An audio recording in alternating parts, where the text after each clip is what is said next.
Hey guys, I am back. Hopefully for the most part I'm fully back and there's not gonna be any interruptions anymore.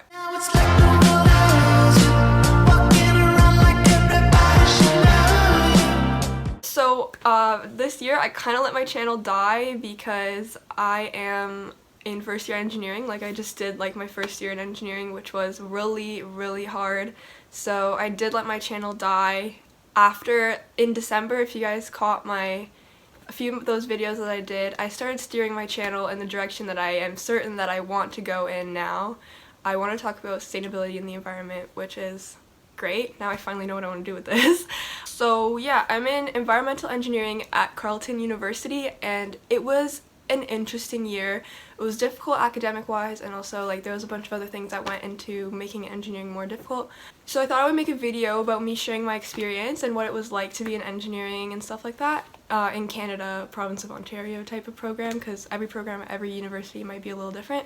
I hope you guys enjoy this video. I hope it helps some people who might be considering engineering in the future, like when they go to university or whatever. And yeah, hope you guys enjoy. First thing that I wanted to talk about that can impact your experience in engineering, or at least it impacted mine a bit, was that I went away for school. I'm from the like Toronto GTA area, and then I went to school in Ottawa. That's where Carleton is, so I did leave my hometown. And to me personally, this was the easiest part of going to university. It was like leaving home, because I really wanted to leave home. I really wanted to experience being like independent and responsible for myself and like providing for myself. That was something I really wanted, and I ended up really liking it. That being said, that is personal, and that might not happen for everyone. So like not everyone will be like fantastic with like being away from home, and that's totally understandable. Like, even if you're homesick at all, like no one should judge you for that, because that is a totally normal thing to feel if you're going away from home for the first time. Another thing is food. Cooking for yourself. I'm lucky at Carleton, the cafeteria is basically the only source of food. Like, there's no kitchens in residence, because I was living in residence. So basically you go to the cafeteria and you like have all your meals ready for you. So that was like not as big of an adjustment. That's something that I'm gonna have to adjust to next year, cooking for myself when I live in a house with my roommates and stuff like that. So that'll be interesting, and that'll be more adjusting, but having a cafeteria to cook for me was kind of good, because I can cook nothing. I can't even boil water. That's a lie. I can boil water, but like occasionally it will be bad. Like, I'm just really not good at the cooking part. So being in first year and having someone or like a staff cook was kind of a good thing for me.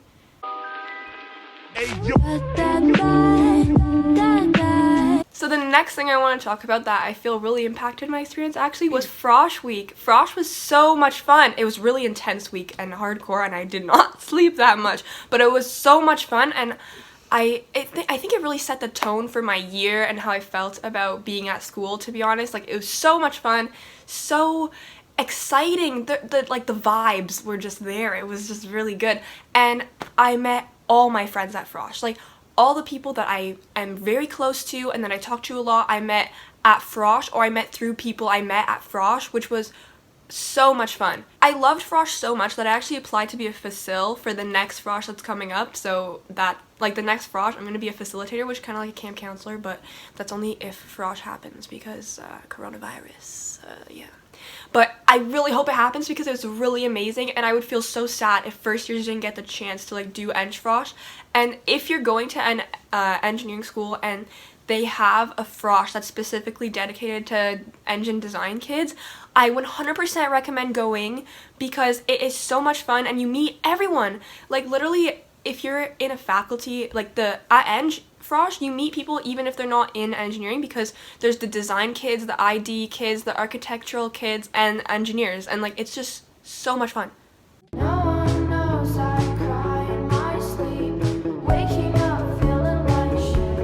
Okay, so now I'm going to talk about the actual reason you're here, which is the academic side of engineering. I don't know why did I chef? Like, I don't know. But yeah, so it is hard. Like, I'm gonna bleep that out because this is a PG, probably not PG, but like let's just not say the F word on this channel. But to add emphasis, it is fudging like frackin' ackin' hard, like I don't know, like it's difficult. So I'm just gonna like tell you guys about what kind of student I was in high school, and then just to set up a base, and then I'll tell you guys my grades this year, which are not as good. But so in high school I was a 85 to 90 student, you know, like so like I'm not like the smarty pants, but I'm also still in the honor roll, so not stupid, you know.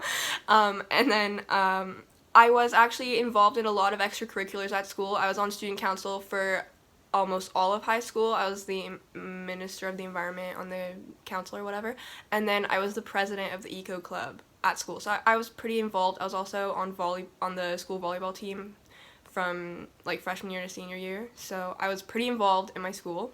I was doing a lot of things on top of getting like honor roll grades, so you know, I'm not trying to brag. I'm like, there's no bragging here. There's no, like, I'm just saying this is literally what I did in high school, and now I'm at university and my average is a C. Like, straight up, my average is a C. And I worked so much harder this year than I probably did in high school. It was difficult to get a C, you know?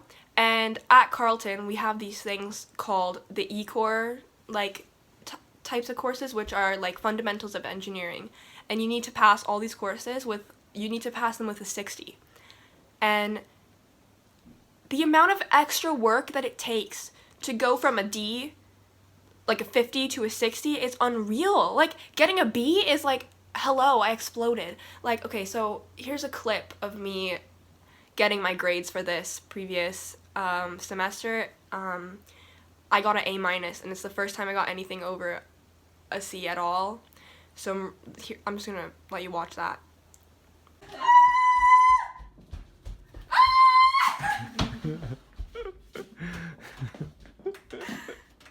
got an A! I hear yelling. I got an A- in my chemistry class. Seriously? Like the full grade? The full grade is an A-, 82.8!